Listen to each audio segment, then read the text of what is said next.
Seorang pegawai Pertamina menjadi korban penganiayaan senjata tajam di Boyolali, Jawa Tengah. Kedua pelaku berdalih sakit hati lantaran dipecat dari pekerjaan sebagai satpam di BUMN tersebut. Pelaku menyerang siapapun pegawai Pertamina.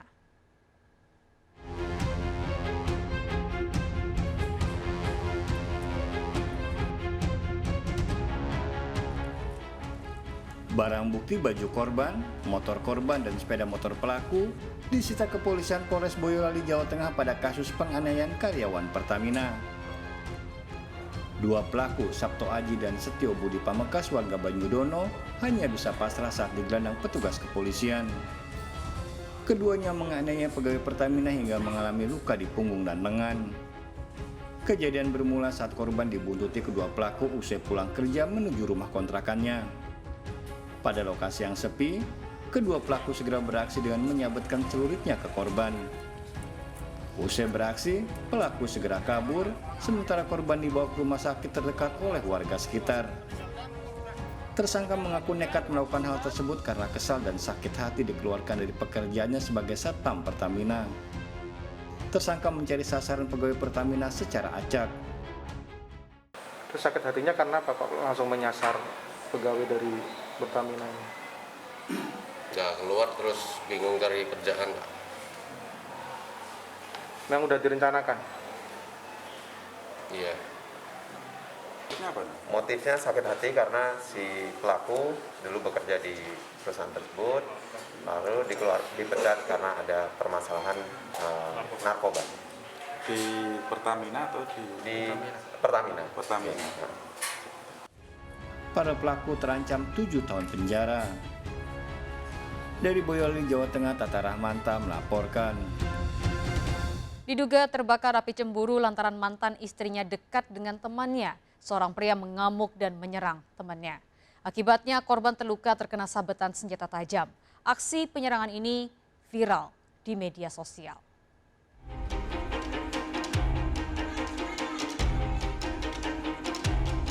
Membacokan TKP Potlot. Kamera CCTV ini merekam aksi penganiayaan yang dilakukan seorang pria terhadap temannya sendiri di salah satu toko di Jalan Insinyur Juanda, Kota Baru, Kota Jambi. Pelaku datang dan tiba-tiba langsung menyerang korban dengan senjata tajam. Korban yang terpojok berupaya membalas, namun serangan pelaku mengakibatkan korban terluka terkena sabetan senjata tajam. Dari keterangan korban, penyerangan terjadi karena pelaku cemburu. Korban yang juga temannya dekat dengan mantan istri dari pelaku. Pelaku diketahui sempat mengintimidasi korban untuk menjauhi mantan istrinya. Itu ada salah paham dan dia sering menuduh saya gara-gara cewek itu. Tapi cewek itu mantan dia. Dan cewek itu dengan saya hubungannya hanya kakak adik. Sudah kenal sejak lama, Pak? Sudah dari tahun 2019 saya kenal dia. Pembacokan TKP Potlot. Tak butuh waktu lama pasca penyerangan, polisi berhasil meringkus pelaku Amin 42 tahun dalam upaya pelariannya. Yang bacok di mayangnya. Dari pemeriksaan pelaku mengaku kesal dan cemburu, korban mendekati mantan istrinya meski beberapa kali telah diperingati. Bermula dari ribut menurut pengakuan tersangka, istri dari tersangka digoda oleh korban.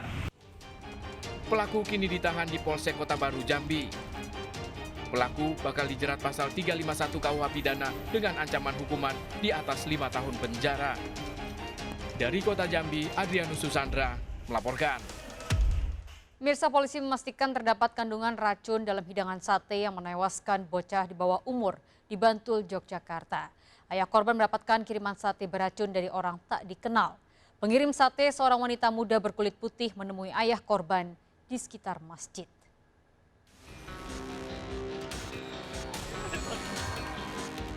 Naba, anak kedua Bandiman, tewas setelah makan sate ayam untuk berbuka puasa di rumahnya Sewon, Bantul, Yogyakarta. Bandiman tak menyangka sate pemberian warga Kasihan Bantul yang diperoleh dari pengirim seorang wanita tak dikenal di Mandala Krida, Yogyakarta menewaskan Naba. Bahkan istri Bandiman juga harus dirawat di rumah sakit karena mengalami keracunan akibat sate ayam. Ini Pak, ada paket tajil dari Pak Hamid yang ada di Pakualaman. Terus Pak tamunya bilang, loh saya nggak pernah punya sahabat atau teman apa-apa dari Pak tamu ini, saya nggak pernah punya teman. Dibawain ke drivernya aja biar untuk buka puasa. Ya udah istrinya kan terus, Mas Bapak pulang aja untuk buka berpuasa. Menurut korban, istri Bandiman yang menikmati hidangan sate merasakan pahit dalam bumbu dan lontong. Bandiman dan anak pertamanya juga sempat menikmati sate, namun tidak mengalami keracunan. Diduga racun terdapat dalam bumbu sate dan lontong. Rasanya itu pertama itu pahit, habis pahit terus pedes. Ternyata kalau saya kan begitu pahit, langsung aku muntah ke kamar mandi. Bisa memakai itu. Habis itu aku juga setengah sadar. Kalau anakku sudah tahu sudah berbusa ya. Kejadian berawal saat Bandiman, pengemudi ojek online yang sedang menunggu penumpang di masjid sekitar Stadion Mandala Krida, Kota Yogyakarta, didatangi seorang wanita dengan kerudung biru, berkulit putih, tinggi sekitar 160 cm, kemudian meminta tolong mengantarkan takjil makanan berbuka puasa. Wanita yang meminta tolong mengaku tidak mempunyai aplikasi pengiriman ojek online, sehingga meminta langsung dan Bandiman menyanggupi. Bandiman diminta mengirim bungkusan makanan jenis sate pada Tommy di daerah Kasihan, Bantul.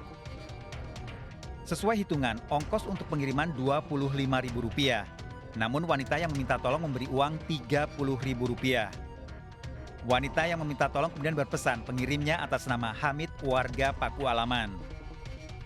Bandiman juga diberi nomor telepon Tommy, penerima bingkisan takjil. Sampai Kasihan, Bantul, Bandiman menelpon Tommy untuk memberikan makanan yang dikirim. Tommy yang merasa tidak mengenal Hamid kemudian meminta Bandiman membawa satenya untuk berbuka puasa dan dibawa pulang. Istri Tommy juga meminta sate agar dibawa pulang Bandiman. Sampai di rumah, Bandiman bersama istri dan 2 anaknya menikmati hidangan termasuk sate yang dibawa untuk berbuka puasa. Bandiman, istri dan 2 anaknya menikmati sate, namun anak keduanya tiba-tiba berteriak dan berlari untuk minum, namun terjatuh dan tak sadarkan diri. Sedangkan istri Bandiman juga mengalami muntah. Keduanya kemudian dibawa ke rumah sakit, namun anak kedua Bandiman tewas. Polisi telah melakukan uji sampel makanan takjil berupa sate yang menewaskan Naba. Hasil uji laboratorium, sate mengandung racun yang ditemukan dalam bumbu. Sementara sate yang tidak terkena bumbu tidak ditemukan kandungan racun. Jenis racunnya sudah kita ketahui yaitu berjenis inisial C, ya, racunnya.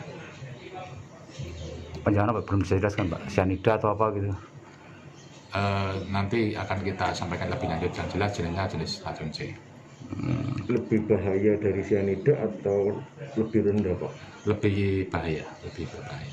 Lebih bahaya dari cyanida?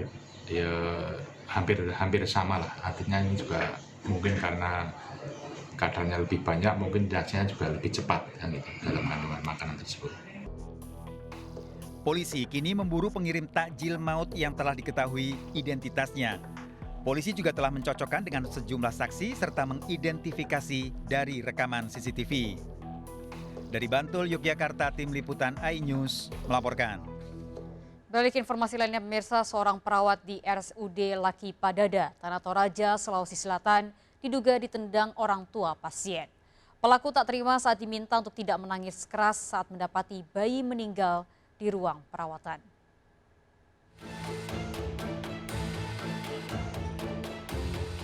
Emma alias A, seorang perawat di Rumah Sakit Laki Padada mengadukan nasibnya ke Mapolres Tanah Toraja, Sulawesi Selatan setelah diduga menjadi korban penganiayaan dengan cara ditendang oleh orang tua pasien. Peristiwa berawal saat pelaku AG menangis dengan keras karena anaknya meninggal di ruang perawatan bayi atau perinatologi. Korban pun menegur dengan maksud mengingatkan tangisannya terlalu keras dapat mengganggu pasien bayi lainnya. Namun pelaku tak terima dan langsung menendang korban.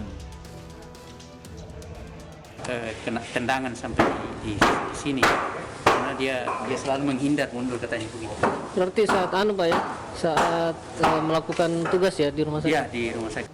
Laporan ini akan kami tindak lanjuti melakukan pemeriksaan saksi, termasuk juga pelaku yang dilaporkan inisial AG. Didampingi pihak keluarga dan manajemen Rumah Sakit Laki Padada, korban melakukan visum untuk melengkapi berkas aduan tersebut. Dari Tanah Toraja, Sulawesi Selatan, Jupri Tonapa melaporkan.